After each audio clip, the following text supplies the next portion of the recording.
Praise the Lord. ஆண்டவராகிய இயேசு கிறிஸ்துவின் நாமத்தினாலே இந்த 75வது நாள் ஜெபத்தில் உங்களை சந்திப்பதிலே மிகவும் மகிழ்ச்சி அடைகிறேன். ஆண்டவருடைய பிள்ளைகளை, நேற்றைக்கு கூட ஆண்டவர் கிருபையாய் பேசினார்.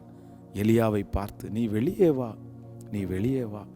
எலியா சோர்ந்து போய் உடஞ்சு போய், இனி அவ்வளோதான், என்னுடைய வாழ்க்கையில் எதுவுமே இல்லை, எல்லாத்தையும் முடிஞ்சிருச்சு அப்படின்ற ஒரு சூழ்நிலையில் ஆண்டவர் எலியாவை பார்த்து, நீ வெளியே வா, எனக்கு முன்பாக நில், நான் உனக்கு நீ செய்ய வேண்டியதை உனக்கு காண்பிப்பேன். நீ நினைக்கிற முடிஞ்சிச்சுன்னு, நீ நினைக்கிற இனி என்ன இருக்குது அப்படின்னு. ஆனால் கர்த்தர் வாக்கு கொடுக்குறாரு, இல்லை இனிதான் கொண்டு நான் செய்ய போகிறேன், பெரிய திட்டத்தை உன் மேலே வச்சிருக்கிறேன் அப்படின்னு.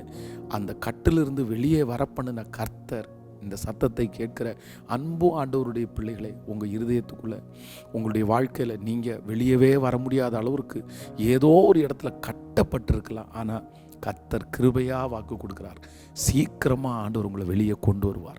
நீங்கள் வெளியே நிற்கணும், அதை தாண்டிடுவீங்க, கர்த்தர் அந்த பலன் தருவார். ஆமேன். இன்றைக்கு ஒரு முக்கியமான ஒரு ஞானத்திற்காக நம்ம ஜெபிக்க போகிறோம். வாசிக்கலாம். ஆதியாகமம், நீங்கள் 41ஆம் அதிகாரத்தினுடைய 51வது வசனத்தை வாசிக்கிறேன். யோசேப்பு, என் வருத்தம் யாவையும் என் தகப்பனுடைய குடும்பம் அனைத்தையும் நான் மறக்கும்படி தேவன் பண்ணினார் என்று சொல்லி மூத்தவனுக்கு மனாசே என்று பெயரிட்டான். ஆண்டவருடைய பிள்ளைகளே, கர்த்தருடைய பிள்ளைகளுக்கு ஒரு பெரிய ஞானம் என்னன்னா, இந்த மறக்கிற ஞானம் என்கிற ஒரு ஞானம் கண்டிப்பாக அவசியம். பொதுவாக நம்முடைய உலகத்தில் ஒரு பழமொழி சொல்லுவாங்க, தீயினால் சுட்ட புண் உள்ளாரும் ஆறாதே, நாவினால் சுட்ட வடு அப்படின்னா. சிலதெல்லாம் ஆறவே ஆறாதுப்பா, சிலதெல்லாம் மறக்கவே முடியாதுப்பா. அவன் என்ன பார்த்து ஒரு வார்த்தை பேசினா அதை எப்படி மறக்க முடியும்? இந்த மாதிரி ஒரு சூழ்நிலை வந்துச்சுல்ல, இதை எப்படி மறக்க முடியும்? இந்த இழப்பை எப்படி மறக்க முடியும்? சில காரியத்தை ஆண்டவருடைய பிள்ளைகள் மறக்கிறதுக்கு அவங்க ட்ரை பண்ணுறது இல்லை, அதை மறக்கிறதும் இல்லை. ஆனால் இந்த இடத்துல வேதம் சொல்லுது, யோசேப்பு கொஞ்ச நாள் ஞாபகம் வச்சுருந்தார். அவங்க அப்பாவை, அவங்க குடும்பத்தை, அவங்க அண்ணன் தம்பியை, அவங்க பண்ணின துரோகத்தை, இது எல்லாத்தையுமே மனசில் வச்சுருந்தார். ஆனால் இப்போது அவருக்கு அடுத்த லெவல் ஆண்டவர் உயர்த்திட்டார், ஆண்டவர் வளர்த்துட்டார். இப்போ என்ன தீர்மானம் எடுக்கிறாருன்னா, இல்லை நான் மறக்கணும், அதெல்லாம் எதுக்கு ஞாபகம் வச்சுக்கிறேன் நான், ஆண்டவரே என்னை இந்த அளவு உயர்த்திட்டாரே, ஆண்டவரே என்னை இப்படி நடத்திட்டாரே. ஆனால் நிறைய பேர் எவ்வளோ உயர்த்தப்பட்டதுக்கு பிற்பாடும், எவ்வளோ வளர்ந்ததுக்கு பிற்பாடும் அதை மனசுலேயே வச்சுருப்பாங்க, அதை மறக்க மாட்டாங்க. நீ ஒரு நாளைக்கு நீ அப்படி பண்ண இல்லை, இப்படி செஞ்சா இல்லை, அப்படி மறக்க மாட்டாங்க. ஆனால் ஆண்டவர் இன்றைக்கு கிருபையாய் நமக்கு ஒரு ஞானத்தை தரட்டும். இல்லை, நீங்கள் மறந்துடணும். பாருங்கள், இது எவ்வளோ பெரிய விளைவு அப்படின்னா, நீங்கள் வேதத்தில் சவுல் ராஜாவை சொல்கிறோம். இந்த சவுல் ராஜா அவனுடைய வாழ்க்கையிலே ஒரு தோல்விக்கு மிகப்பெரிய காரணம் என்னென்னா, அவன் மறக்காதான் காரணம். என்ன மறக்கலைன்னா, அந்த பாட்டை மறக்கலை.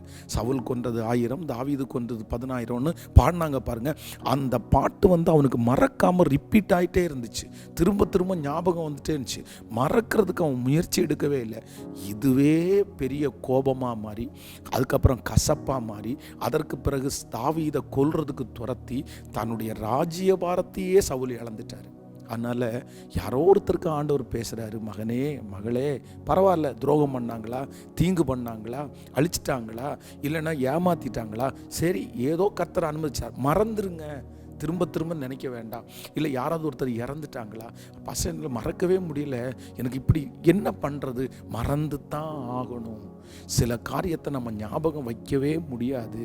பரவாயில்ல, ஆண்டவர் கர்த்தர் நமக்கு அனுமதிச்சிருக்கிறார், அது தீமையானால் கூட நன்மையாக மாற்றுறதற்கு ஆண்டவர் வல்லவராக இருக்கிறார். இன்றைக்கு இந்த காரியத்திற்காக உங்களுக்காக ஜெபிக்கணும்னு நான் விரும்புகிறேன். பாருங்கள், அதே இது தாவீதை பாருங்கள்.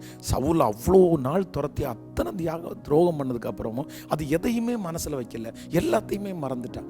யோசேப்பு சொல்கிறான், நீங்களோ எனக்கு தீமை செய்ய நினைத்தீர்கள், கர்த்தரோ நன்மையாக மாற பண்ணார். ஆண்டவரே நன்மையாக மாற்ற பண்ணதுக்கு அப்புறம் நான் எதுக்கு திரும்ப நீங்கள் செஞ்ச தீமையை நான் நினைக்கிறேன்? அவங்க நினைக்கிறாங்க, இல்லை இவன் மறக்க மாட்டான்னு. இல்லைப்பா, மறந்துட்டேன், அது எதையுமே ஞாபகம் வைக்கல. அப்படிப்பட்ட ஒரு அபிஷேகத்தை கர்த்தர் இந்த சத்தத்தை கேட்குற எல்லாருக்கும் தருவார். என்னால் மறக்கவே முடியல அவங்க பண்ண துரோகத்தை, இழப்பை. இன்னைக்கு நான் ஜெபிக்கிறேன், ஆண்டவர் கிருபையாய் மீட்டெடுப்பார். தகப்பனே, உங்களுடைய பிள்ளைகள் ஒவ்வொருவருக்காக ஜெபிக்கிறேன். உங்கள் மகிமை உங்கள் பிள்ளைகளை சூழ்ந்து கொள்ளட்டும் ஆண்டவரே. ஹல்லேலூயா. என் வருத்தங்களை மறக்கும்படி பண்ணுகிற கர்த்தர், மறக்க முடியாமல் யாரெல்லாம் திணறிக் கொண்டிருக்கிறார்களோ, மறக்கிறதுக்கு கஷ்டப்படுறாங்களோ, அவங்க அத்தனை பேருக்கும் அந்த வருத்தங்களை மறக்கிறது மாதிரி ஒரு அற்புதத்தை நீர் செய்கிறதற்காக உமக்கு ஸ்தோத்திரம்ப்பா. உங்களால் முடியாதது ஒன்றுமே இல்லை ஆண்டவரே. நன்றியப்பா, நன்றியப்பா. இன்றைக்கு பிறந்த நாளை காண்கிற, திருமண நாளை காண்கிற உம்முடைய பிள்ளைகளை மனதார நான் ஆசீர்வதித்து ஜெபிக்கிறேன். இந்த நாள் உம்முடைய பிள்ளைகளுக்கு ஆசீர்வாதமாக அமையட்டும். இந்த ஊழியத்தை தாங்குகிற, ஜெபிக்கிற ஒவ்வொரு பிள்ளைகளையும் ஆசீர்வதியும்.